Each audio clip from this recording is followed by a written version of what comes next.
हूँ आपका दोस्त नीरज सक्सेना।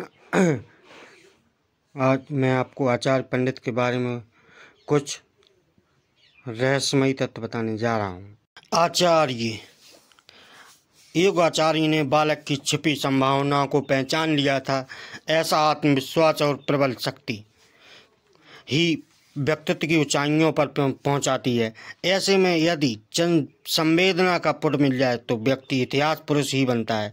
और ऐसा ही हुआ। लगभग 2000 पूर्व भारत के इतिहास को जिस बालक ने एक स्वर्णिम मोड़ दिया था, वही बालक खड़ा होकर चाणक्य बना। उसका असली नाम था विष्णुगुप्त। उसकी कूटनीतिक विचक्षणता की वजह से लोग उसे कौटिल्य भी कहते थे।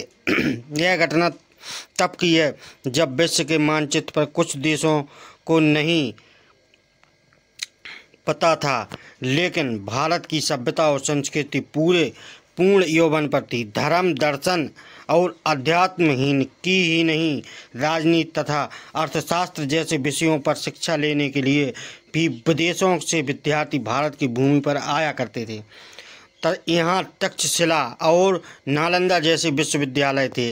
आचार्य चाणक्य तक्षशिला में राजनीति तथा अर्थशास्त्र के आचार्य थे। भारत की सीमाओं पर उस समय अफगानिस्तान से लेकर बर्मा, म्यांमार तक तथा कश्मीर से लेकर कन्याकुमारी तक फैली हुई थी। उस समय भारत की सोने की चिड़िया थी। विदेशी आक्रांताओं को भारत की समृद्धि खटक रही थी, लेकिन उनमें हिम्मत नहीं थी कि वे हिंदुस्तान के रणबांकुरों का सामना कर सकें।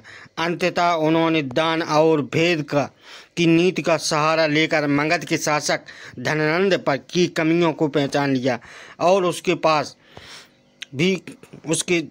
जाकर पांसा कस लिया। वर्तमान के पटना तथा तत्कालीन पाटलिपुत्र के आसपास फैला पूर्व उत्तर की सीमाओं से छूता हुआ एक विशाल और शक्तिशाली वैभव संपन्न राज्य था मगध। मगध के सिंहासन पर आसीन धर्मनंद सुरा सुंदरी में इतना डूब चुका था, उसे राजकार्यों को देखने की फुर्सत तक नहीं थी। वह अपनी मौज मस्ती के लिए प्रजा पर अत्याचार करता था और जो भी आवाज़ उठाता उसे कुचल दिया जाता था। चाणक्य को भी जनहित के लिए उठाई गई आवाज़ की सजा मिली थी।